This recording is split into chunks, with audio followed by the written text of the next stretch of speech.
We have assembled the staff so you can tell them what you expect of them. Never mind the staff. Assemble the guests. I'll tell them what I expect of them.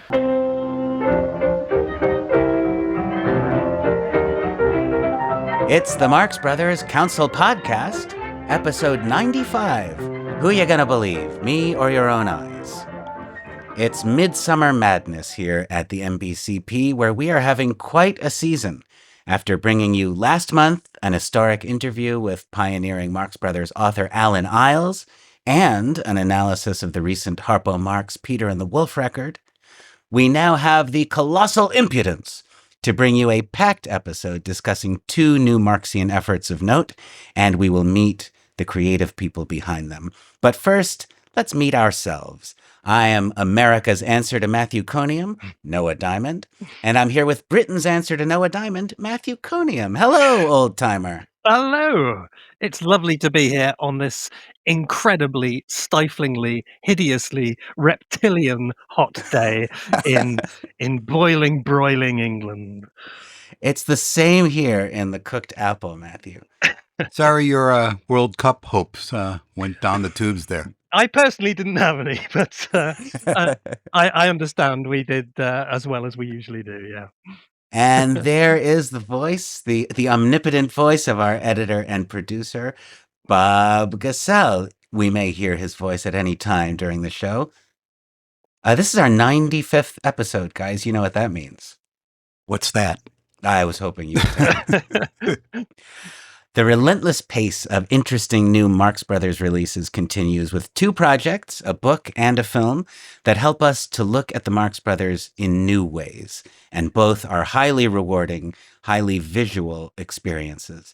And later on this episode, we will unveil a contest wherein you could be one of 12 randomly selected winners of a free thing we're going to talk about today. Ooh, a free thing. A free thing. Ooh.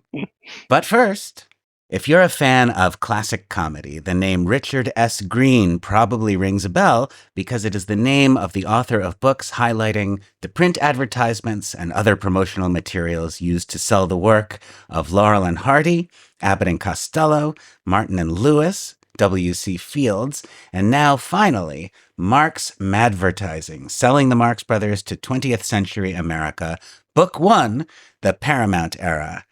And this is available now in hardcover and paperback from our friends at Bear Manor Media. It's a beautiful visual feast, and we are pleased to welcome to the Marx Brothers Council podcast the author Richard S. Green. Rick, does the S stand for Edgar? It very well could, but it stands for Stephen in real life. Fair enough. Well, of course, we're anxious to talk about this new book, but what kind of fools would we be if we didn't first ask you for your Marx Brothers origin story? Do you remember the first time you saw them? I do. For me, it was very much a progression from. I had a friend in junior high school, but before I met him, I was just a kid, and then I met Carrie Champeau in South Euclid, Ohio, when we were both in the 7th grade. And I went to his house, and he had a poster of the Wolfman on his wall. And he had stacks of Doc Savage books and James Bond novels. And he had Castle films. He showed me Frankenstein Meets the Wolfman, 12 minutes silent. I mean, I became a collector because I met that guy. And the Castle films led to Black Hawk films. Abbott and Costello Meet Frankenstein led to Hit the Ice and Buck Privates, which led to Laurel and Hardy and the other vintage comedians. I bought from Black Hawk for $2.99 the sampler. It was called their sampler, with little clips from Hunchback of Notre Dame and Double Whoopee with Laurel and Hardy and Chaplin in Easy Street. I mean, I fell in love with vintage films. So that led to staying up late and watching W.C. Fields movies movies at 11:30, 1:30 at night. For the first time seeing It's a Gift at 1:30 at night, I mean, the next day you are trashed, but I was in heaven. And of course, the Marx Brothers was part of that awakening. So the first films I saw were the four Paramounts before Animal Crackers was reissued, and of course, A Night at the Opera, Day at the Races. So I sought out all 12 that I could see, and then a year or two later, miraculously, Animal Crackers was there. What a thrill that was to see it in 1974 on the big screen, having virtually memorized the other four Paramount films. A new Marx Brothers movie, it was just heaven on earth. Well, we owe it all to Gary Champeau then. To Carrie Shampoo, yep, Carrie absolutely. Special thanks to Carrie if you're out there. And Rick, this is such a specific angle that you've hit upon for these particular classic comedy books. And I wonder, is advertising and publicity also something you've always been interested in? How did you fall into this particular take on our comedy heroes? There's two avenues to answer that great question. One is I've been professionally in advertising my entire life, 45 years in the promotional products industry. So we do branded merch with logos and stuff like a Marx Brothers shirt or an embroidered logo, pens, mugs, thousands of things with logos. So I've been doing that my whole life and working a lot with studios and my salespeople who have Paramount or United Artists or MGM or whoever as clients. But the even better answer is when I became enamored of classic comedy, there were not many books that you could buy or go to the library and get on these topics. There was 2 books on Laurel and Hardy. There was 2 books on WC. I mean, it was very, very limited. And the Marx Brothers, there was a few more because Groucho wrote a bit and his son wrote. And there was a few books out. But the ones that really grabbed me were 2 books. Those great movie ads, a big book full of posters and lobby cards, and an even better, it was called Coming Next Week, and it was ads from the 20s, 30s, and 40s from newspapers, stuff I'd never seen before.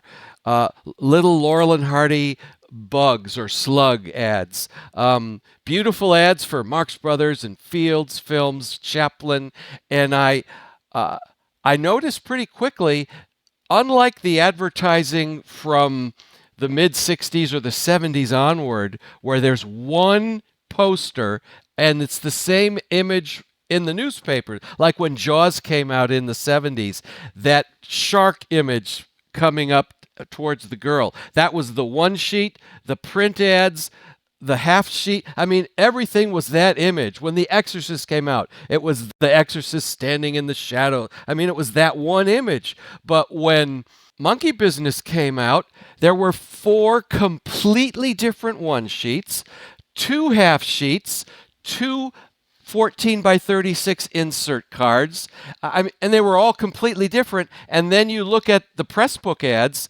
where there's 15 or 20 completely different layouts, even 5 different artists doing the different layout. I mean, it's just all over the place, and it's fascinating to look at, and so many missteps. Hopefully we'll talk about that. Some of the advertising, I do not go easy on Sam Berman.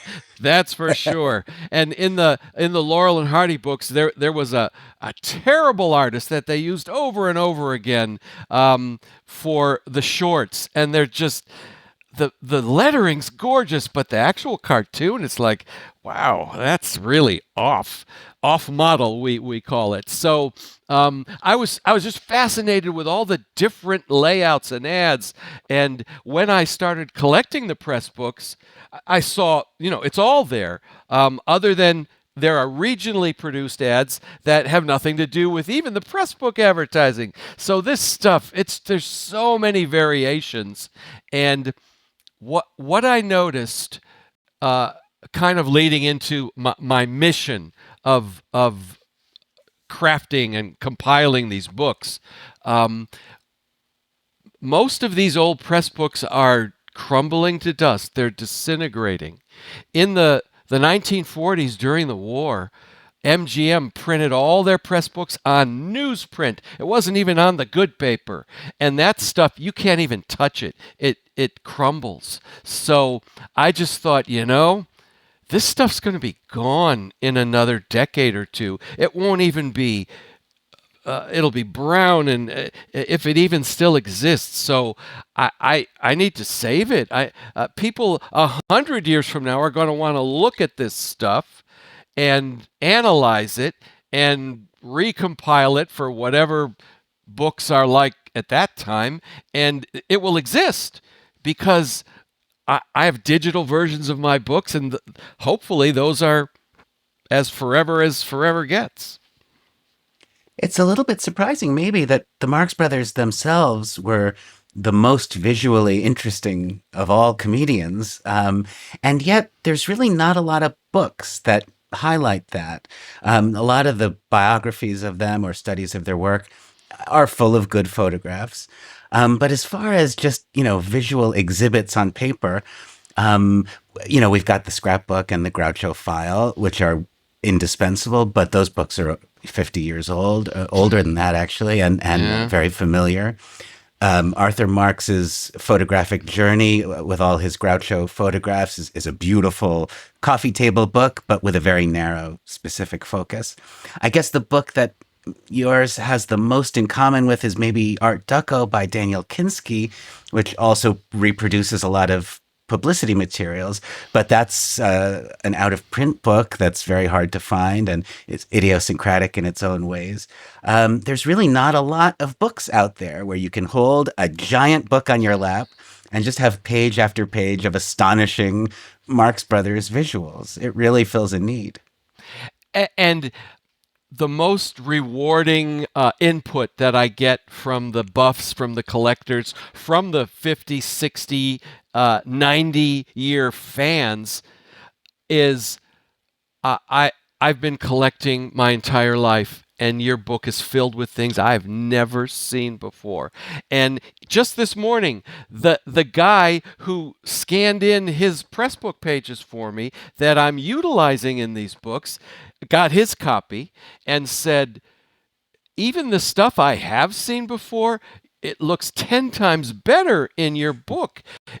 He said, my jaw dropped open at all the things I've never seen before. And I hear that over and over. And that's, of course, what I'm going for. I don't want to have the same old picture where they're shaking hands in the lobby of the Coconuts. It's stuff that, I've never seen that. The longtime buffs who are shocked at the imagery. I would like to think, I'm going to buy Rick's new book. I wonder what he thinks of duck soup. That's not why they're buying the book.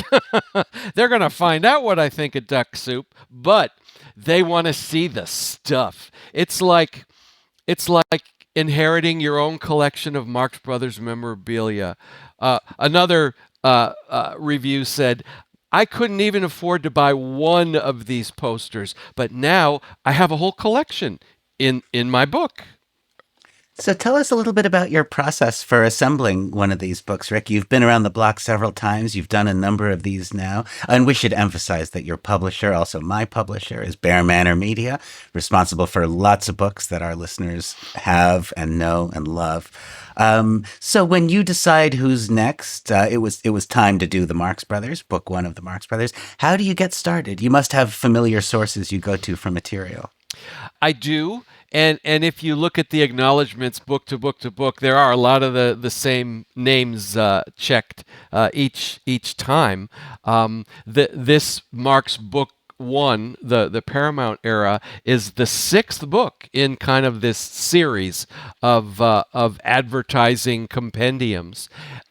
So I had done a book for Bear Manor, my first one, which was about Henry Brandon, great character actor. He's in Babes in Toyland, and I got to know him through The Sons of the Desert, and I wrote a kind of a biography, more of a celebration of his career with another author, Bill Cassera. He was my entree into Bear Manor. I did not know the publisher, Ben, or anything really much about them. So once we did that book, I thought, if I was to do a second book for Bear Manor and go into this film history genre, what would it be? What would it be about? What's worth doing? And I thought immediately, Martin and Lewis. There's 300 Marx Brothers books, 300 Laurel and Hardy books, 140 W.C. But Martin and Lewis, not much at all. A couple of nasty kind of biographies, but really one book about the Jerry Lewis films, which shuffled in Martin and Lewis with it, but nothing really much at all. So I had been a Martin and Lewis collector since I was 13, thanks to Carrie Champeau, and I had all 16 of their press books, and it was full of those amazing ads, 15, 18, 20 different variations. So I proposed doing this Martin and Lewis book, Marketing Mayhem. I like alliteration. And Ben immediately said, yes, love it, do it. So I began compiling from my press books all the ads, what would the page layouts look like, and so on. And so because I own the press books, I made photocopies on I purchased a high-quality photocopier when my office shut down. So it's right here in my home office, and it makes very high-quality copies. So I work only from the copies, not the original press book pages. And I do my own page layouts. I design the books myself. I design the covers myself. I have a great artist, Walter Chacon, who brings them to life. But after writing that first book, I knew I'm a control freak. I need total control over this product. So Ben, my publisher, was very happy to give me that control. To this day, I pay for my own editor and my own layout editor and my own cover artist. He doesn't have to pay for that stuff because I want to control it. But that's good because look at the end result. It's just blowing people away. So yeah, I'll make all the copies and figure out the sizes and figure out the layouts. And then I go back and watch the movies, make notes, write them up, do the photo captions, and work very hard to make sure the imagery is as top quality and crisp as possible. So when the first book with Martin and Lewis came out in black and white, because Bear Manor doesn't do color, but we did the second book, Abbott and Costello, which I thought that would be it. I'll do Martin and Lewis and Abbott and Costello, but I really can't do Laurel and Hardy. I don't have those press books.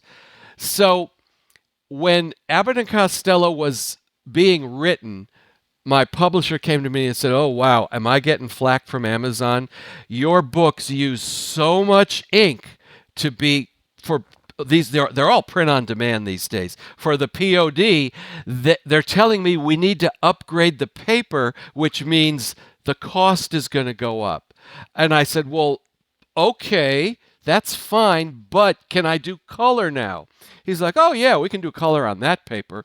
I'm like, well, crap, I just put out a Martin and Lewis book in black and white. My vision was color, and all we had to do was upgrade the paper, and I can do color. So while I was doing Abbott and Costello, I went back and redid the entire Martin and Lewis book to upgrade 850 images, about a third of them to full color. So now I had these two 720-page telephone directories on Martin and Lewis and Abbott and Costello.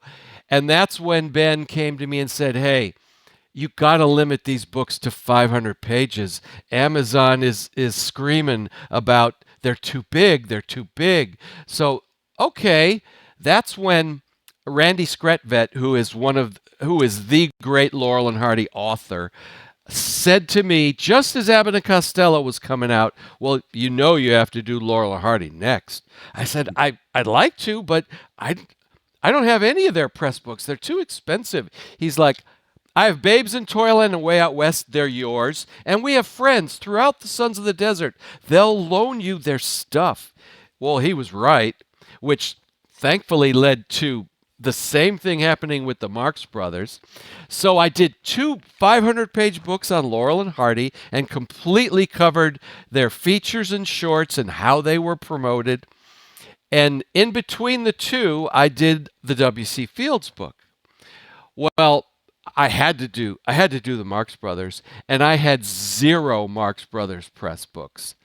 I happened to win a Love Happy in an auction, so 1 out of 13. And I'm like, I can't do these books without owning or having access to the original press books. Now for Fields, I befriended the guy who was the president of the Fields fan club. He now runs the Fields Facebook group, and he was getting ready to divest of his collection heading into retirement. Well, he sold me all of his press books, and I had Fields covered. So with Marx Brothers, I knew even if I found somebody who would sell them, I probably couldn't afford them. So I was introduced to a couple of collectors, one of whom just wanted to remain anonymous. He had almost all of them. John Tefteller, a great guy, also had many press books, and all of the Horse Feathers ads come from John's collection, and they're beautiful. So I had the press books covered because of these two amazing collectors willing to share scans of their fragile press book pages with me. So this first volume in what is ultimately to be a 2-volume Marx Brothers set covers the Paramount films. You also include a couple of the later non-MGM films. I wonder if you would just talk about that a little bit, the decision to include Night in Casablanca and Love Happy in Volume 1. Yeah. Of all the great comedians, the classic vintage comedians, the Marx Brothers made the least number of films. Yeah. Closest to them is Martin and Lewis, who made 16 films, but only 13 with the Marx Brothers. So I thought, is it enough for 2 books? And as soon as I started compiling the first book, oh yeah, I absolutely need 2 books. There was so much material. So I had to split it up, and I didn't want to do A Night at the Opera and A Day at the Races with the Paramount films. Nobody would buy the second book. So I decided instead to do the first film and their last film, literally 20 years apart exactly, 1929 to 1949, and how different they were promoted over 20 years. It's fascinating. In this first book, I cover the radio era, but in the second book, there will be a television chapter that will be literally 4 times as long as the radio chapter. One of the great things about having this space and only 13 films to cover, if you look at Fields and you look at his greatest film, It's a Gift, I have 20 pages. And it's full of amazing press book ads and rare stuff. Well, if you look at Monkey Business, Horse Feathers, Duck Soup, 60 pages each on each of their greatest films, triple length chapters, and they don't feel padded. They're stuffed, overflowing with imagery that if you're a fan, you're going to start to drool a little bit. Hopefully not on the book. Yes, I've seen 3 of the best doctors in the East, and they can't do a thing about that. Yeah, so I wonder, you've been immersed in this material now for so long. I mean, for a very long time with all these comedians, and intensely with the Marx Brothers lately. I wonder what conclusions you've drawn. Is there anything about the way the Marx Brothers were sold to 20th century America, to paraphrase your subtitle, that is distinctive? Is there something different about the way the Marx Brothers were presented by advertisers compared to other comedians? And what is your feeling about how effective or ineffective that was in conveying what is unique and different and special about them? I've definitely come to conclusions, many of which are expressed with no holds barred throughout the books. If you compare the Fields comedies with the Marx Brothers comedies, same studio, same basic era, and you look at the way the Fields films were promoted, there's 2 or 3 artists and really fascinating variations of the cartoonery or the photo heads on cartoon bodies, approaches, and so on.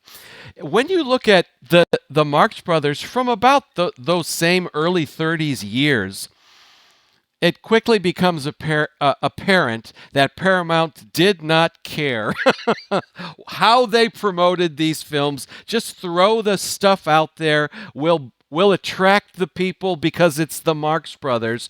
But they used on first of all, they would reuse art from the previous film on all 4 of the Paramount films after Coconuts. There's Coconuts imagery used in Animal Crackers promotion, Animal Crackers imagery used in Monkey Business promotion, and so on, right through to Duck Soup. And even as you will see in the second book, MGM stole some Paramount ad art for some of the Night of the Opera promotion. It's just surprising.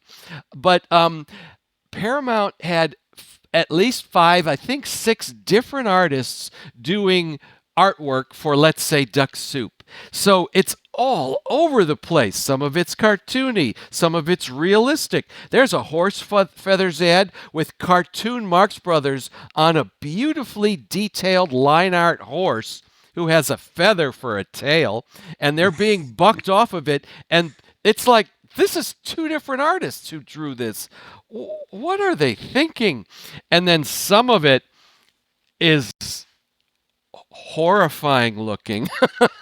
And these posters, they sell for 20, 50, 100 grand these days, and they're horrible looking. There's Sam Berman in particular did artwork for Horse Feathers, which was reused for Duck Soup, but made 10 times worse, of these fully painted caricature Marx heads.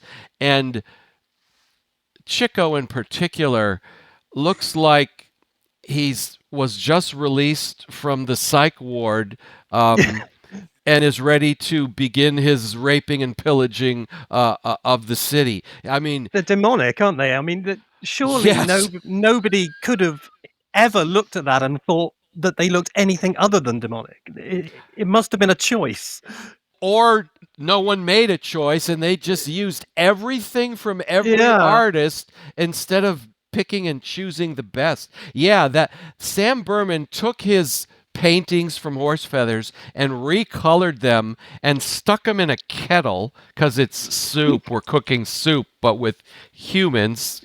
So there's a nice cannibalism aspect to it. And they look, you're right, it's straight from the cauldrons of hell.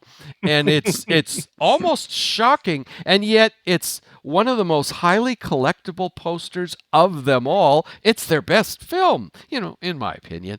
And most, but when you look at some of these ads, and they look beautiful in full color in the book, but you're just going to think, what the hell were they thinking? This stuff is terrifying. And then some of it's just weird. And then They nail it. There are 2 half sheets for Duck Soup that are so stunningly beautiful. One used photo heads, and the other very stylized caricatures that I remember seeing on a book of scripts from the early 70s. I was fascinated by that artwork, and yep, it's all in there. It's all in my book. I'm curious, did you run into any type of legal or copyright issues putting this together? Not really, mainly because virtually everything in these books is advertising, which is supposed to be used and reused to promote the product. So it's publicity stills, one sheets, lobby cards, newspaper, press book advertising, or it's merchandise that was purchased retail or eBay. But yeah, the only time my publisher worries about that, or that's what he's supposed to worry about. I haven't had any flack. I did in the Henry Brandon book. I needed a very rare image from Peter Pan because Henry Brandon posed for the Captain Hook character, and I wanted a picture of him in the full costume, and I got it from the Disney archives. That's literally the only still I've paid for and specifically had to give them credit per their rules. I've also partnered with the Al Hirschfeld archives, and that will come into play in my second book big time. But I've been sending them material that they just didn't have, and they've been very kind to me when I've needed Al Hirschfeld material. We share with each other. So yeah, that the Disney still was really the only thing I've paid for and specifically had to give credit for, but I also give all the Hirschfeld stuff credit as well. And I should actually add my long overdue personal thanks here as well, because almost all, if not literally all, of the promotional imagery in the book that Nick Santamaria and I wrote about Abbott and Costello was kindly donated by your good self. So thank you very much. Very true. You're very welcome for that. I remember calling Nick when I decided to do a second book in this series, and it would be on Abbott and Costello, to almost ask his permission, but to tell him, hey, I gave you all that stuff for your book, and now I'm going to do one. Are you okay with that? Absolutely. Come on in. The water's fine. He just said when my book was ready to be announced, your book was just coming out. And he said, if you wouldn't mind holding on announcing yours and give our book some spotlight for a month, and no problem, I will sit on it for a month. So it was very give and take. But I know Nick personally. He's been to my screening room and so on. So it was a pleasure to help you guys. Hey, I know Matthew's too shy to mention this, but he's extremely grateful that you found a way to include the Groucho napkins. Yes, there are at least 5 of them in there, and they're all politically incorrect in this century. Yes, the naughty napkins, or the nap grins. That's what they are correctly known as, right? Nap grins.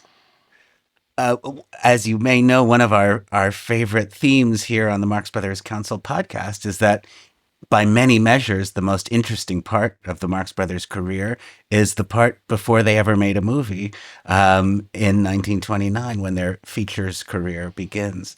I wonder, now you do provide a few pages of publicity materials from the 3 Broadway shows, but I wonder, and we could ask this question about the Marx Brothers and other comedians too, what are the prospects for a book showcasing the advertising from even earlier in the vaudeville years?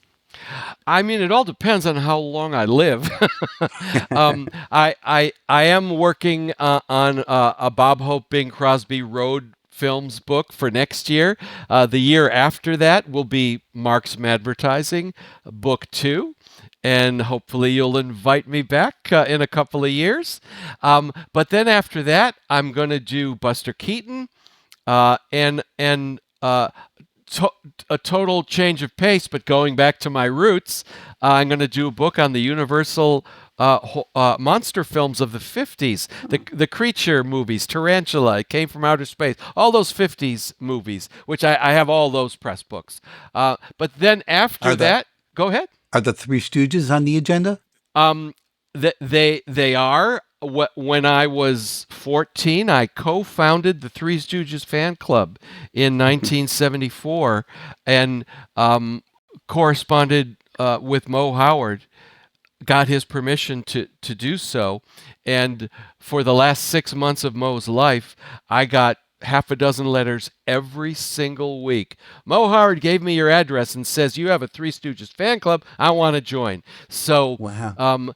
yeah, the Stooges go right back to my genesis as a fan and a collector. So I would love to do a Stooges book, possibly Wheeler and Woolsey.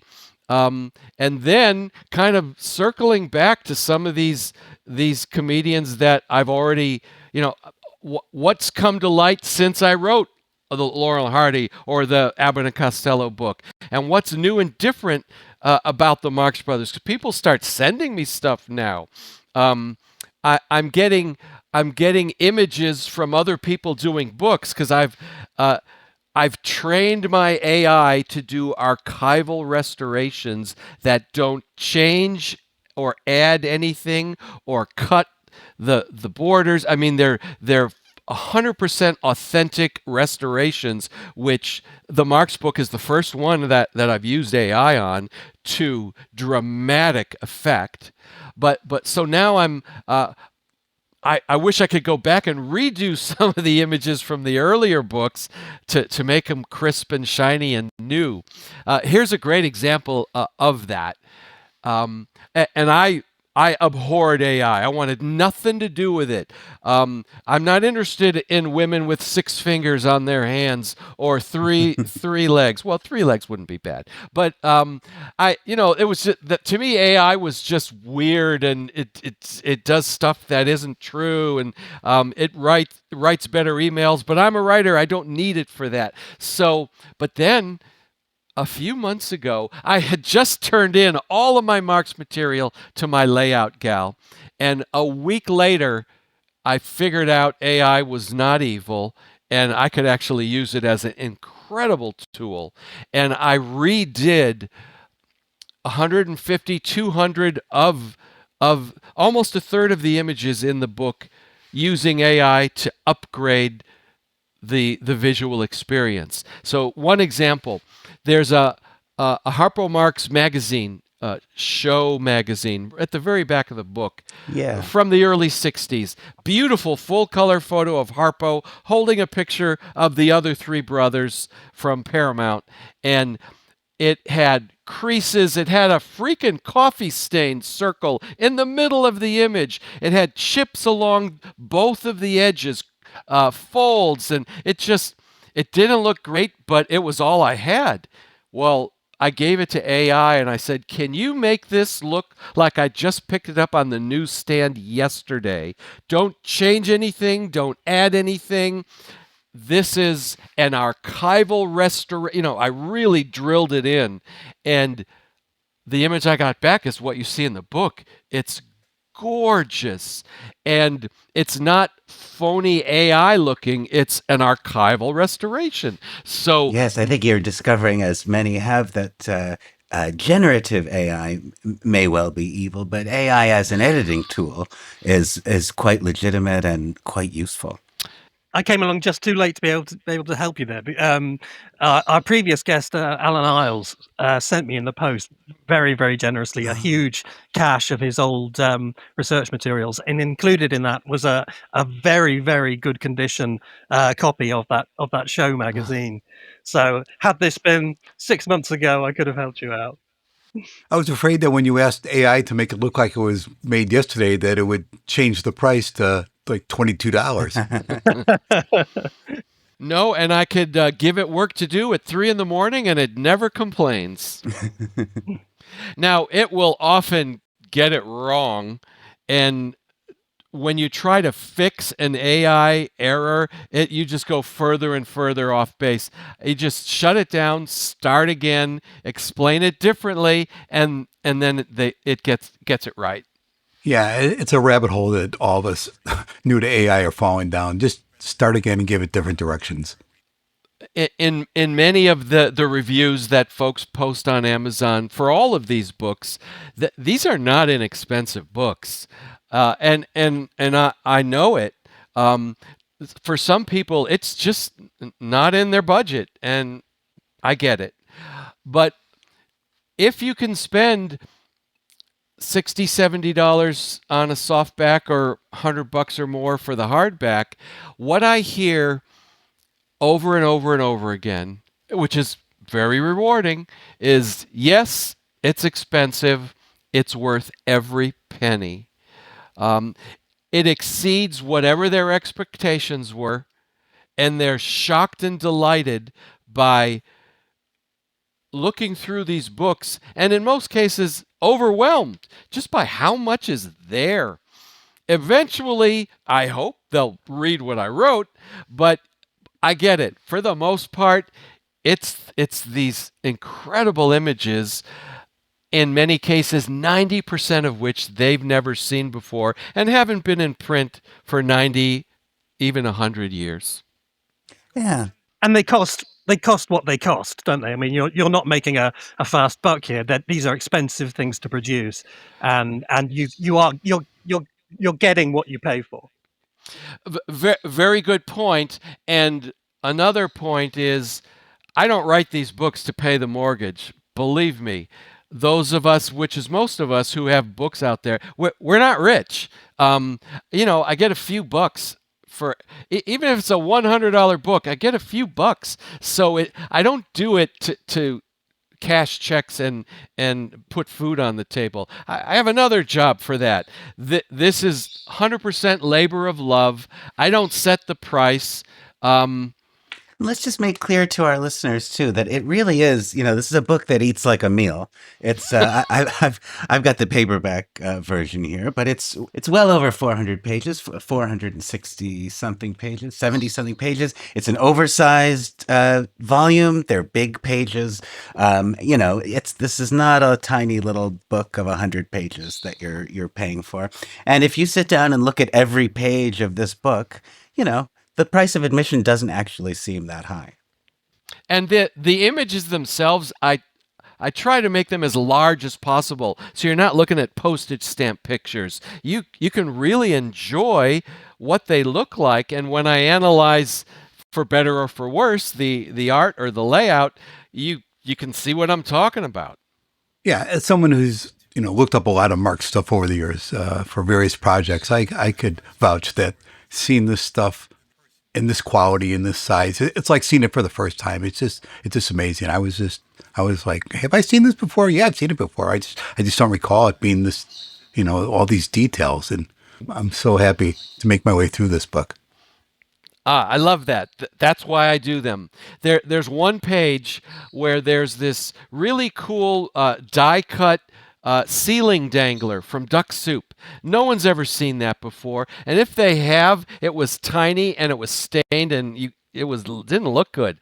I have a beautiful big image of it, but above it is a black and white picture of a 1933 theater lobby, and there's 6 or 8 of these stuck on the wall. So you see what it looks like in full color, and then, oh, that's how that theater used it. Interesting. They weren't dangling and twirling. They were stuck where people walked through the doors into the screen, into the screen room. So I try to do little interesting juxtapositions and have the story flow naturally, because I'm an advertising guy. Well, we want to say thank you to our guest, Rick Green, both for spending this time with us and for putting out this beautiful book of Marx Brothers publicity images. And we want to encourage our listeners to check it out. We will put a link on our website, marxbrotherscounselpodcast.com, telling you where and how to get your copy. Thank you very much. I appreciate it. You may recall that when the film version of The Coconuts entered the public domain last year, a boutique conversion studio called iPop 3D released a really delightful 3D version of the film. And now that Animal Crackers 2 belongs to us, iPop has released a 3D version of that. Like its predecessor, Animal Crackers 3D is available as a disc or digital download and includes a never-before-heard commentary. And never before spoken by us. Never before spoken by us commentary track. And we'll say more about that ahead. But first, let's welcome our guest. He has described the Marx Brothers 3D conversions as a passion project, and we are pleased to welcome him, the founder and creative director of IHOP 3D, Andrew Murchie. You mean iPop 3D? What did I say? IHOP. Did I say IHOP 3D? IHOP, nice pancakes. Wow. IHOP 3D. 3D House of Pancakes, right? Yes. Dr. Tongue. I'm tired of one-dimensional waffles. Hello, sorry. Obviously, we haven't had breakfast yet. Andrew, pleased to have you here. Hi. Well, thank you for having me. As you probably know, before we ask a new guest any other question, Andrew, we ask about their Marx Brothers origin story. So to get the ball rolling, tell us how you became a fan. Do you remember the first time you saw the Marx Brothers? I'm not 100% certain of the first time, but I'll tell you, it's quite it's quite an emotional story, really. My dad was just a huge movie fan. I mean, he was a huge movie buff. And I recall, well, the two things well, in fact, three things that he's kind of left in my head that I can never get rid of, and he was a wonderful guy, was the Marx Brothers, Universal Monsters, and 3D. So those three things just are all entwined with me and my dad.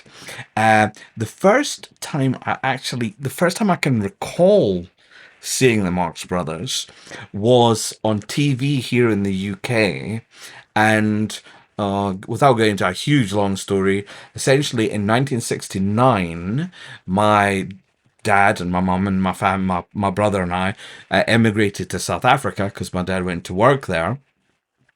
And then we came back on holiday. I think it was in 1972. Now, at that stage, I think I was only about 7 years old. So I remember vividly being in my grand's house and the Marx Brothers being on TV, and I was snuggled up between my mum and dad watching the Marx Brothers, and I almost wet myself laughing so much. I mean, I just, and for me at that stage, which I think I posted about on the Facebook page, at that stage, it was all Harpo for me. I mean, Harpo just, he could barely move without me finding that hilarious. And then I guess after that, again, I was quite young, so I was maybe 7 years old, as I said. Then in South Africa, growing up there was no TV until I think 1976 or something. So we used to hire 16mm projectors, and a lot of the 16mm films that they had, because South Africa was quite, I guess, far behind in the scheme of things, was classic old movies. So I grew up with like loads and loads of stuff that my dad would kind of now this is going to say we rented them. Is that how the Americans say it? I used hire. I used the word hire the other day, which is, we would say rent or hire is almost like the same thing. And my American colleagues said hire like hiring an employee. I mean, no. Anyway, so we used to rent these movies. So I saw more of the Marx Brothers films like on 16 mil projected. So Johnny Weissmuller and Tarzan and all that stuff. Plus, we had like a local little bug house cinema that I would go to, and they showed stuff. This is early 70s, say, but they were showing stuff like the old serials, and trying to think what they would be. you know, the old 50s weekly kind of adventure serials, and they used to screen those on like a Saturday morning for the kids, that and cartoons. I guess because we didn't have TV, it was something our parents could take us there, dump us for a while, and then pick us up afterwards. So yeah, that's a bit of a long story, but hopefully that wasn't too meandering. Not at all. And I guess you've in that answer you've sort of addressed the next question, but I'd like to hear in more detail your passion for three-dimensional entertainment, or I guess we should say three-dimensional screen entertainment. As a theater person, I'm always making the point that live theater is always in 3D, you know. Go to an opera or a ballet, it's always in 3D. Yeah. But there is something so thrilling about seeing film in three dimensions, and you must have discovered that just as early as you discovered the rest of these film pleasures. Well, it was probably a little bit later. I know my dad always used to go on about 3D, and it was like, I remember like 3D, you know, you get a 3D magazine every so often or a 3D comic. But the first time I recall seeing a 3D film was actually probably I was in high school by then, and there was a new cinema opening up in Johannesburg. And a friend and I went, and they were screening Creature from the Black Lagoon. So I went in. Didn't really know what to expect because I'd only seen still images till then. And from the opening, like when the planet explodes near the beginning, and all this stuff comes flying out the screen, and then some of the underwater photography, and I was just absolutely blown away. I was so mesmerized and became so obsessed that, you know, it got to the point where I was trying to work out how I could manually draw things in 3D or how it all worked. And being in South Africa, I was a bit far from anything or anyone that knew anything about it. So it wasn't really till much later on that I worked out how how it was done, and then started getting involved with it. And again, much later when I was starting to make films and stuff.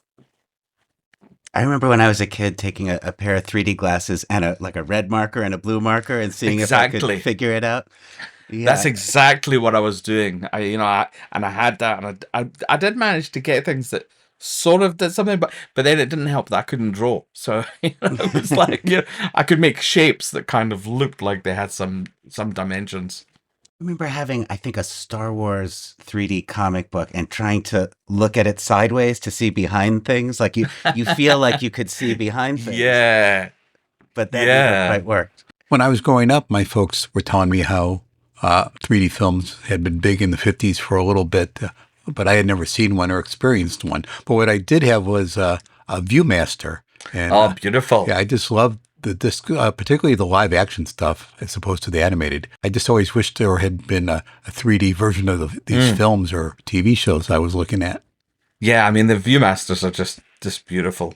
I've got one kicking around here. I did have one and a huge collection of discs when I was a kid, and then I don't know, maybe when we left South Africa, or when I left South Africa, or at some stage, it kind of just disappeared. But when they re-released Robot Monster a few years ago, one of the sort of promotional items that they did on the Kickstarter was a Viewmaster with special Robot Monster kind of 3D reel. And again, it just looks fantastic. Same principle, to create the illusion of depth by giving the right and left eye their own views. Exactly. I think that's something that people maybe don't.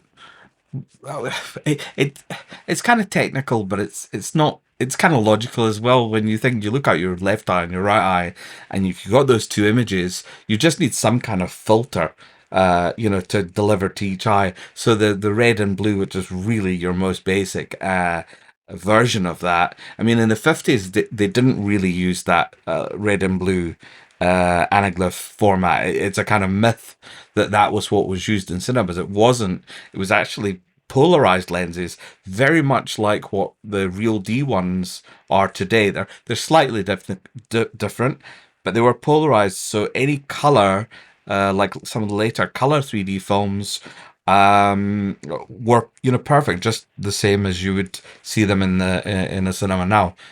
So yeah, it's not really clear why there's this myth of the red blue 3D glasses being what was used in the 50s. It just seems to have evolved from somewhere. So when I was in college, a local TV station was running a 3D version of a Creature from the Black Lagoon, and they were giving out the red blue glasses at like grocery stores and convenience stores. And yeah, the reception in my dorm wasn't very good, so I couldn't really see it that well. But I appreciate the effort. Well, since it's come up, let's address this. When people buy the iPop conversions of coconuts or animal crackers, they're getting access to two different 3D versions. Why don't you? You've already hit upon the difference between the frame packed or polarized 3D versus anaglyph or red and blue 3D. But spell it out for our listeners. What do they need in order to watch these movies in 3D? Yeah, keep it simple for Scott Alexander, who seems a bit confused by all this. Yeah, so essentially on the same disc we've put two versions of the film. Now to take one step back, the conversion itself, we start with the 2D film. There's a sort of tool that does a depth analysis of each shot, and then that shot is converted into a left eye and a right eye. Now the left eye will generally be the original film, so that there's no change in it. The right eye will be, in effect, a newly created eye that has just had some kind of, I hate to describe it as warping, but it's kind of a sort of warping effect that's applied to it, and then bits of fiddling to make it work. So anyway, so we get a left and a right eye. Now, from there, to actually create the disc, we create two different formats, but they're both from exactly the same kind of master left and right eye. And those left and right eyes, just so you know, if you were making, I take it, for a cinema, you'd make a DCP, it's identical. You would use the left and the right eye and then format it into a DCP. With this, you take the left eye and the right eye. There's a format called frame packed, or what was it, multi-view codec. It's all just technical jargon, though. But in effect, it's the best quality you can get. Use polarized glasses, the same as like Real D in the cinema does. Or if you've got a 3D TV at home, you can get polarized ones. Or you also get active glasses, which it all does the same thing, though. Delivers one to one eye and one to the other. So this is your optimal quality, really. From the same master, we then create an anaglyph version, which is one eye's red and one eye's blue, and then the glasses split it. So it's all coming from the same conversion, from the same master, and it's on the same disc.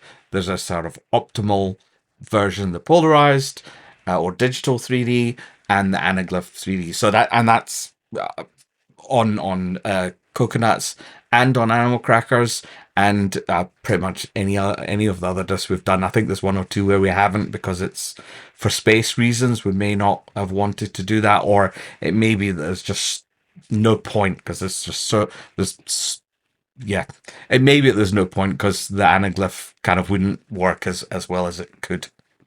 And just to clarify one more time for our listeners, you don't need a big elaborate setup. All you need are some cheap red-blue glasses that you could get on Amazon for like $5. So anyone could be watching this. There's no excuse. Yeah, next to nothing. In fact, when we were doing Kickstarters, I was buying, bulk glasses from via eBay, and I was paying the equivalent of $20 for about 100 pairs of glasses. So you just need a pair of red and blue anaglyph glasses. That's all you need.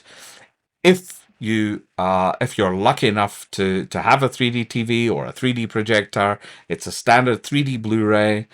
So anybody who has the hardware would probably know this kind of chat. It's a 3D Blu-ray. You put it in, press play digital 3D, and you'll get this beautiful, the best image you can get from it. And actually, that the anaglyph is very good. I should say that it's very good. For me, I mean, if you've got the fancier hardware, I guess you would go for that. But because I view the whole thing in both formats, I just find that personally, the anaglyph takes me a couple of minutes for my eyes to settle. I spend so much time in front of a screen, so I take a couple of minutes, and then I don't even notice that it's in red and blue anymore. It just becomes a film. Yeah, I can attest. If any listeners who may be concerned about the quality of the anaglyph version, don't worry about it. We last year we screened Andrew's conversion of the coconuts at Coney Island for an audience of Marx Brothers fans. We had not the optimal projecting equipment, and we had the most inexpensive cardboard 3D glasses we could find. And we were not really able to make it perfectly black in the room either. There was a little bit of light bleed from windows. And the 3D effect still came across beautifully, and the audience was really stimulated by it. For those of us whose fondest wish is that we could have seen the Marx Brothers on stage, seeing particularly their first two films in three dimensions really does take you there. I think that actually I hadn't known before starting on them that there had been stage plays. And once I read that and I saw it, I thought, wow, this is fantastic. It really like, I mean, it's set up like a stage play. And, you know, and well, for me, I shouldn't say it like, but I just thought, wow, this is like being there. This is this, or the closest thing to being there. I just loved it. Can I add one more thing, actually? Can I say thanks to Matthew? We've actually got a DVD version of that, which is anaglyph only, just so people realize it's because of the lower capacity, and also because Blu-ray 3D is its own thing. We've got an anaglyph only version of both the coconuts, which we didn't have previously, and animal crackers. So they'll be available too. And I've checked them on the same screen as the 3D Blu-ray, and I was so surprised. I thought, I can almost not believe this is DVD. You know, I'm not blowing my own trumpet. I was just like, you know, a lot of it, you know, when you've got a video and you're doing technical stuff with it, a lot of it is down to limitations of the delivery vehicle. But I was watching this, I'm going, wow, that is, I was like really surprised how good the quality of the image off the DVD actually came out. May I propose a Super 8 film version? I can maybe get to VHS tape, but I don't think I can go anything beyond that.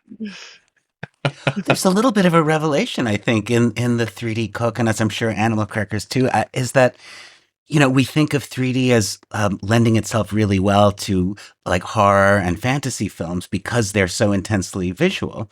But the same is really true of classic comedy, isn't it? The Marx Brothers are intensely visual artists. And I wonder if there are future plans. I mean, we obviously hope eventually to see all the Marx Brothers films in 3D. Well, But, 12 you of know, them anyhow. I don't need to see go away. Just ignore me. Just go ahead. And the other thing is, particularly, I noticed this with animal crackers, is it's partly again it's slightly counterintuitive, but the fact that it is so theatrical, that the film is made in such a theatrical way, actually lends to the effect when you convert it to 3D, because it's full of theatrical gestures like Groucho stepping forward to address the camera and things like that.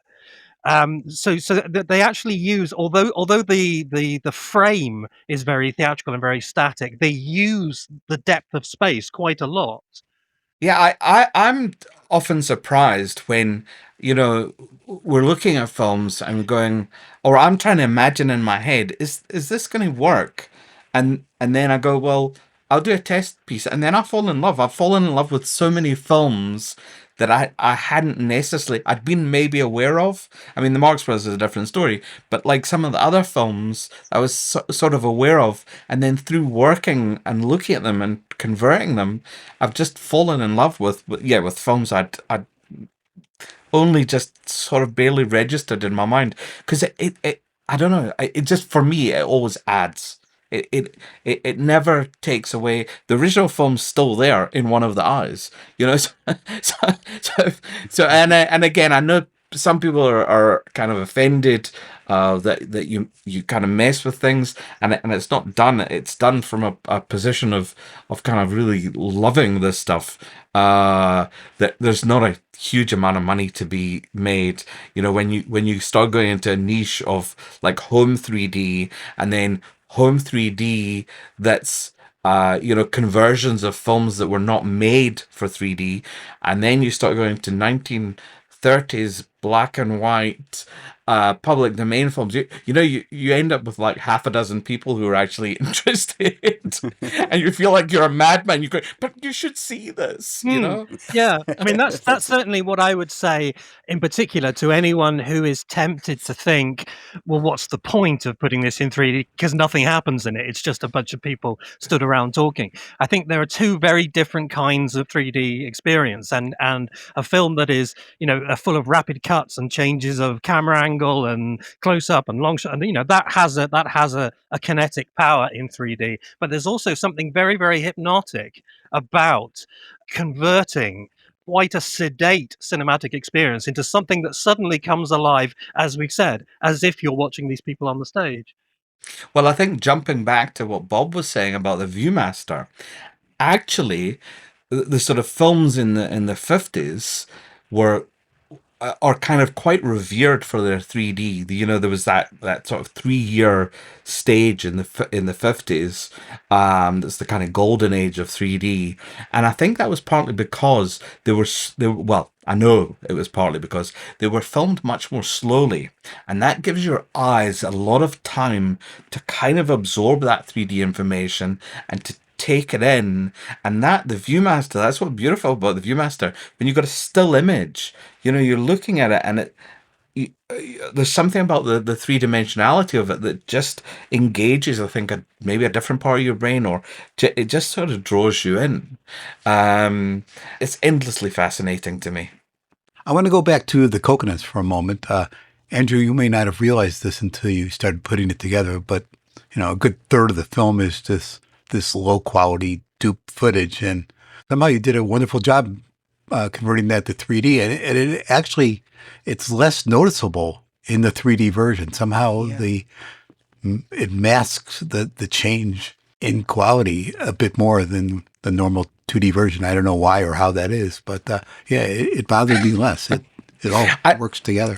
I think I think part of it is that when you watch a film in 2D, you're getting the same information to both eyes, and when you watch it when you watch it in 3D, you're getting more information in effect because you're getting the two eyes, even if one eye is generated as opposed to having been filmed, and it seems to enhance the quality. I mean, I'm not saying that there wasn't work done. There was, but even if you don't do much sort of pre-cleaning and pre-work on the 2D, you still get the impression that it's sharper. That there's something more about it.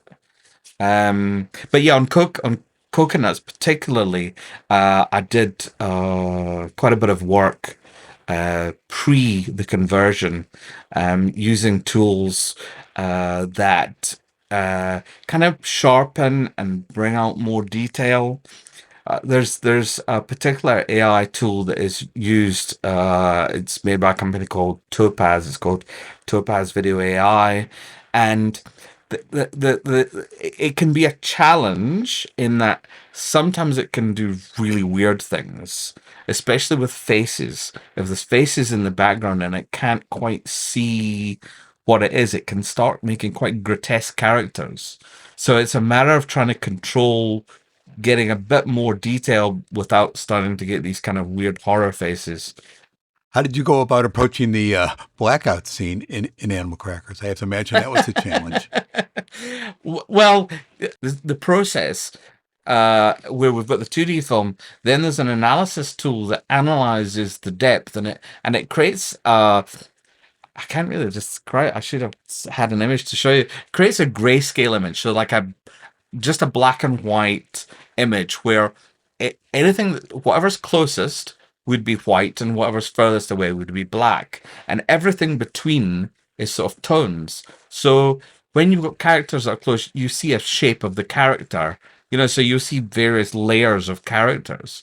So the tool actually analyzes. So we kind of crop the film into each individual shot and then run this analysis on it. And there's various different models that analyze it. So we can run it maybe through 3 or 4 different models and see which gives us the best, or we can take a mixture of, A and C and kind of blend them, and that will maybe give us the kind of the best option. But going back to answer the point about the darkness scenes, of course, that's pretty tough for a human being. You can barely tell. So the software actually did surprisingly well. You can see shapes there, and I'm kind of like, how does it even see anything? But yeah, I think it looks. I think it comes out fine. I mean, looks good to me. Well, there's not a lot to see in the very, very dark bits, but yeah, no, it came out okay. I really want to italicize a point here that you're already making abundantly, Andrew, but which is how much you work on these things. In my recent experience of getting to know you and your work a little bit, I've really been impressed with that. And on the website for Plan D, which is the distribution channel for iPop 3D, you take pains to point out that although there are miraculous tools now that are available to everyone, you're not doing what you call a one-click solution here. These are really meticulous, handcrafted conversions. And so, if you're interested in 3D now, anyone can find on YouTube lots of automatic conversions of varying quality. Some of them are impressive in 3 dimensions, but a lot of times you see weird artifacts. The 3D doesn't quite work as well as you want it to. Your releases are a cut above all that. And I wonder if you would just talk a little bit about that, how this really is somewhere between a science and an art, and it takes effort to make these conversions so good. Yeah, I wrote a blog piece, must be a good 3 or 4 years ago, where I just started looking at this. Prior to that, I'd made various 3D short films, a 3D web series, like shooting with 3D cameras and 3D rigs, which is quite cumbersome. And for some of the films, I had to convert maybe 1 or 2 little shots, so I had a bit of experience and a bit of knowledge about how it worked, and I had enough knowledge at that stage. So we're maybe talking that's like 8-10 years ago. I had enough knowledge at that stage to know there is no way I would try and convert a whole film on my own, because it was so much work. So there was a Blu-ray that came out run about 10 years ago, where a studio based in LA had taken a number of PD public domain titles and had converted them and released them. And one of the discs was The Three Stooges. And I think there's 3 or 4 Three Stooges shorts that are public domain. So I looked at that disc and I thought, well, that's very interesting. And the credit sequence for the people converting it, there was 70 people named in that list of credits. So that's 10 years ago. So we fast forward to now, or about 3 years ago, I thought, so this new software that kind of did the depth analysis, which previously had been done manually, this new depth analysis tool, they were starting to sort of appear, and like the tool I use, which some people may know is Adobe After Effects, and a plugin came out for Adobe After Effects that did this depth analysis. And so I thought, oh, that's interesting. Now, I mean, of course, I'll lie to you and say the first thing I thought was, I wonder if I can convert a Marx Brothers film. No, the first thing I thought was, oh, I've always wanted to see The Shining in 3D. And I thought, anything that Stanley Kubrick does, he's got those. It's just the way his camera work is designed. I just thought it would work. Anyways, so I actually got the trailer for The Shining, and I converted it. And then I decided from that point, I thought, and that came out reasonably well. I mean, it wasn't amazing, but it came out reasonably well. And I'd only spent 2 or 3 days to do this trailer. And I thought, oh, that's interesting. So I got more and more involved. And then I thought, okay, I'm going to set myself a challenge. Can I, as one person, convert a full feature film into 3D? And I'm foolish like that. It's like I set myself little challenges, and then I go, okay, I'm going to do this. And then from that point, I started realizing, well, you can't just put a whole movie and this whole depth analysis thing and just, because it comes out like some of it looks good, some of it looks terrible. The depth analysis thing misses things. So I think I've got some tutorials on one of my YouTube channels that actually demonstrates what some of the work I had to do. So on the first release that we did, which was Nightmare Castle, which is this Italian sort of gothic horror film, there was an awful lot of candles, and this depth analysis software just could not pick up candles. So there's all this footage of characters walking around carrying candles, and literally I spent months just manually cutting out shapes of candles and tracing it. If anyone knows about film, that side of film work, it's just rotoscoping. I was in rotoscoping hell for months. So that's the one, Nightmare Castle. So I set myself this challenge, and I worked out I could do it. And I got a couple other guys, because there was a forum, well, there still is a forum, where people were talking about this, and I found a couple other guys who had seen some samples they'd done. I thought, they're really, really good at this. I can probably learn from them. So I got them involved, and that's how we set up iPop, very much as a kind of loose collective. But we quickly worked out that you can't just chuck a whole film in any tool and expect it to come out perfect. It needs more and more work, and of course, the more you get into it, the more your life just gets sucked into this vortex of this shot has got to be perfect. Then the next shot's got to be perfect. So yeah, so in essence, what we do is we just chop the movie into every shot. Our approach is generally we do a complete render, so the whole film on like an average setting, and then we go back. I personally chunk it up into 5-minute chunks, and then mark each shot what I need to do to it. Now, I don't know if I've answered the question. I seem to have rambled What was for the hours question? there. Yeah. So let me ask So, you, yeah. how long does it take you to convert a feature film?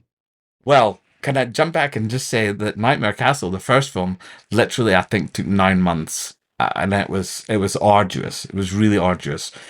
The mixture of the tools getting better, as in now the depth analysis tools. If you saw the stuff now, I could show you a depth map from a Marx Brothers film, and you would know what film it was. Whereas 3 or 4 years ago, you would have went, that's just a lot of blurring grey shapes. You wouldn't. It's got now. That state part of it's very nice, which helps us get a little bit more detail, in the in the 3D, so that it's not. I don't know. I just feel it's got more volume now than we used to be able to get. But now I think we could do a pretty decent conversion in 6 weeks or something like that. Maybe even quicker. But to meet our own, I mean, because we're setting our own standards that we don't want to be, we don't want to put something out that we're not proud of. But I would say about 6 weeks. So people who purchase Animal Crackers will be getting not only two versions on Blu-ray, two versions of this beautiful 3D conversion of the film, but also a significant bonus feature, a feature-length, all-new commentary. How did you select the brilliant and charismatic experts who you recruited? Well, I just typed into Google "brilliant and charismatic," and our pictures appeared. Exactly, that was That's it. what you get for trusting Google. Well, honestly, doing film commentaries on the Marx Brothers films is something we've talked about for the many years we've been doing this podcast. And Unfortunately, nobody putting out disc was talking about it. nobody else wants it, but we really did. Oh, but it's fantastic. I mean, it's really. Obviously, I couldn't say anything else. But no, it's fantastic. It's a real addition, because it means that people, when they buy the download or the disc, it gives them like a reason to watch it more than once. Because some people go with that replayability, kind of helps. An interesting thing for me about a 3D conversion is I found that's almost like watching the film like not again, but like anew. I see different things. Yes. You know, it's like I notice different things in a film once it's in 3D, and I, I mean, it baffles me as to how it is. Again, going back to the likes of Stanley Kubrick, you know, how many times have I seen The Shining or 2001? Yet to see it in 3D, I'm seeing different things. I think part of it is that when you're watching 2D, you tend to focus on what's front and center, and the rest you kind of your brain just converts into a blur, which is harder with 3D because the depth of detail is different. So anything that just catches your eye elsewhere in the frame, you go to it, you gravitate towards it far more than you would in 2D, I think. Yeah, I mean, it's I don't. I mean, I'm slightly obsessive, obviously, to be doing all this, but it's just I don't know what it is. It's so engaging when you and to be able to watch your favorite films again and just see them slightly differently. Um, it's just so fulfilling. I just want to add that obviously we want this to do well so we can get future releases, future Marx films done. I know I'm sounding like John Tefteller here, but it all depends on us, folks. Bind this. Yeah, and you know, we could even go a little farther with that and say this is one of the very good things about the Marx Brothers films or anything we love entering the public domain. You know, this is a worthy project with reverence for the original material. It doesn't tamper with or subtract from our experience in any way, but it gives us a whole new way of looking at something we love. And this is why we want the films to belong to the public, so that people like Andrew can deliver them to us in new packaging. And you've even managed to convert Zeppo into 3D, which I thought could not be done. Getting him into 2D is tough. I was going to say that about us. Now that the film is in 3 dimensions, you can have one-dimensional jokers doing the commentary. Well, we want to thank Andrew Murchie for joining us this episode for this great conversation. We want to thank Andrew for his work on the 3D films, especially the Marx Brothers movies, and for inviting us to do the commentary. Also, I'll add for allowing me to take a crack at the artwork on the packaging. I should say thank you for that because it's fantastic. And actually doing it for the coconuts as well just brings them together. And I've got rid of the AI image on the front, which offended too many people.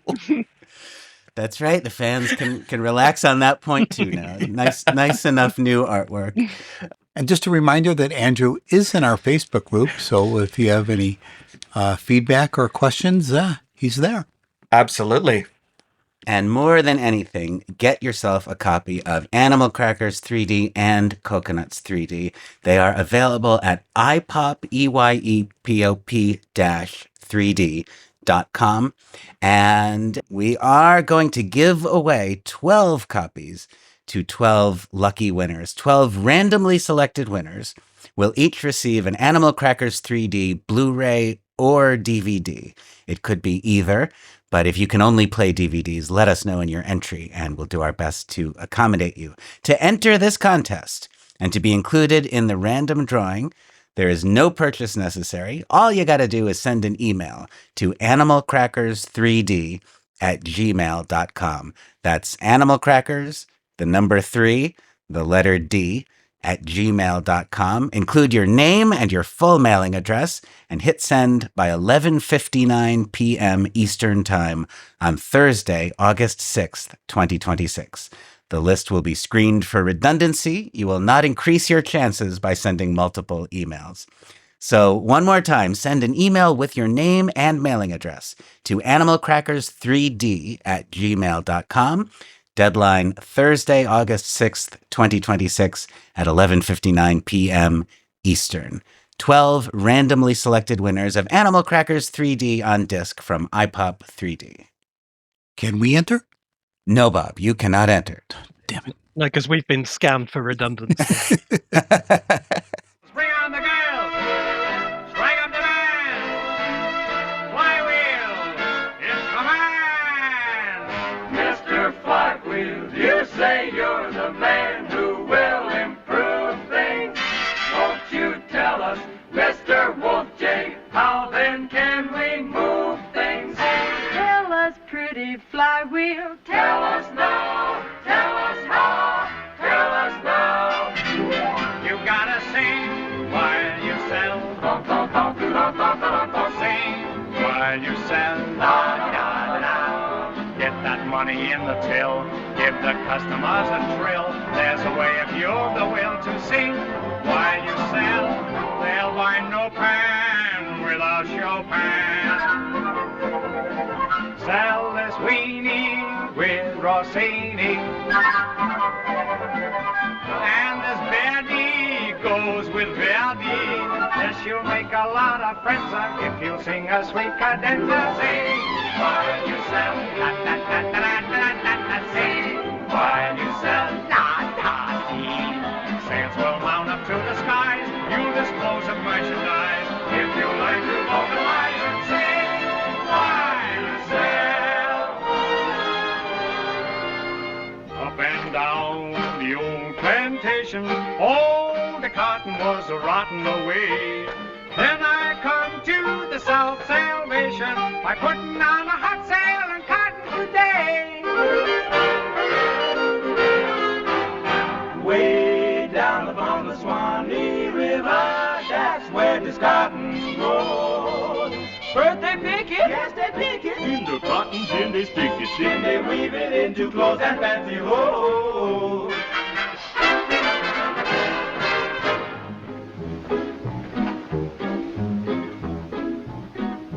This jacket svelte is made of felt, but it feels more like a mat. If the felt should itch, you could make a switch and wear it for a hat. This is an American Navy girl. Every night 2 sailors wait to convoy her home. The steppin' gay is recherché and fits both slim and stout. To smart affairs, my lady wears the step in to step out. This is known as a California dress. On a clear night, you can see Catalina. This daring gown has stormed the town. Its lame will not crack. As a special offer, Phelps will proffer a free belt in the back. This is a bright red dress, but Technicolor is so expensive. This Eton coat right off the boat, of quality unbeaten, is the only cloth the cultured moth has never, ever eaten.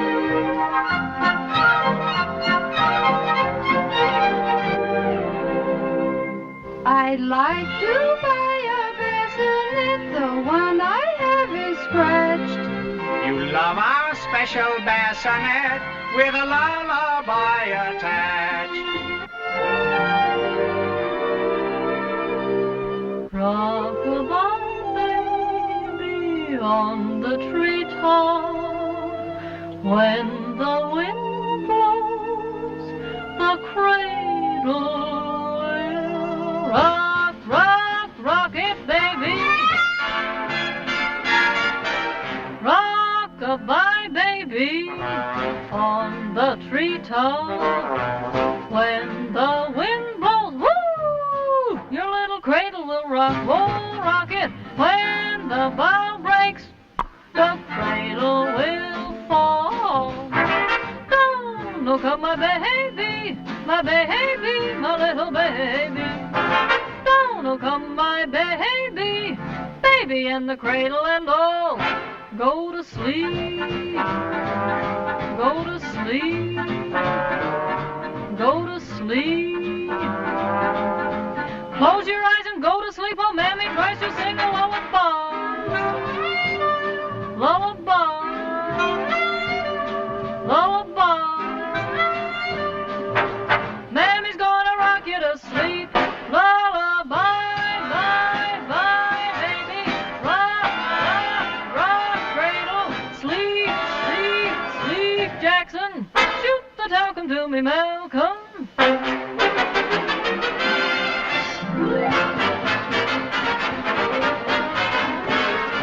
Cut the price of rugs in half. We've cut our rugs today. There's a rug sale on in a rug salon where we're cutting rugs in a solid way.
Chichoni, ain't I corny? Come on, Quacky, Nagasaki. Sales will show a big improvement. See what getting in the groove this way. Why you sell? Why you sell? Wow! Let them hear us jump for miles. Susie Q, the ladies down. Boogie, boogie up the island sway. Sway. Say, Smiler's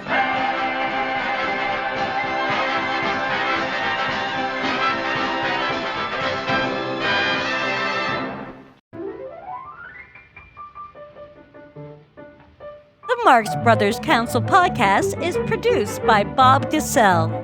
Matthew Conium's books, including the annotated Marx Brothers, the annotated Abbott and Costello, and That's Me Groucho, are published by McFarland.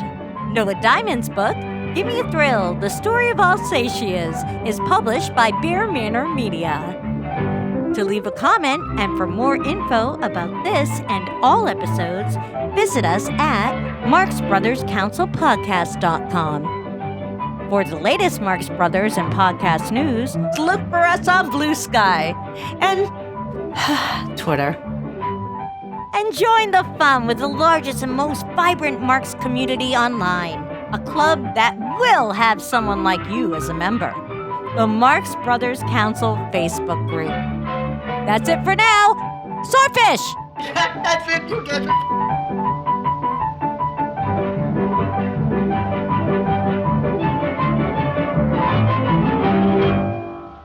Andrew, I'm just curious whether you've had any public screenings of your 3D films. I know Noel mentioned the thing we did last year, but anything else? I think there's been a couple of screenings because because I've been doing 3D stuff for so long, I'm kind of friends with a whole load of folk out in LA, and one particular Eric, who is very involved in the whole 3D kind of world out there. He may have screened something. They ask, and I mean, generally, it's like, yeah, of course, screen it. It's great. We just want people to see it. So I have a feeling that Nightmare Castle may have been screened because that was the first thing people were like, oh wow, this is like, how can this be? And then I think House on Haunted Hill, just because of the sort of status it had, I think it was screened. But again, it was all like just in LA in a little 3D bubble. A lot of my own sort of 3D short films and music videos and that kind of stuff that screened at festivals like around the world and did really well. And it was a really interesting and engaging kind of time in this sort of early 2010s to be involved in 3D because it was just blowing up, and some of that stuff screened here. Matthew might remember in round about 2010, Channel 4 did a 3D week, and they gave away glasses with I think it was one of the supermarket chains gave them away, and some of my stuff was actually screened on channel 4 then. But yeah, it would be nice if there was more of a I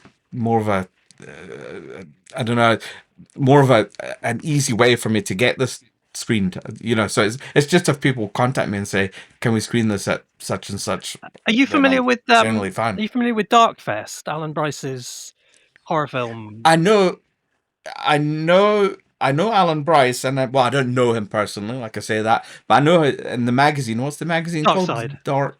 Dark Side. Yeah, I know that. I mean, I've read it for years. He does but again, I've not. He does like a weekend every year where they have like 10 or 11 screenings per day, and I bet he'd jump at it.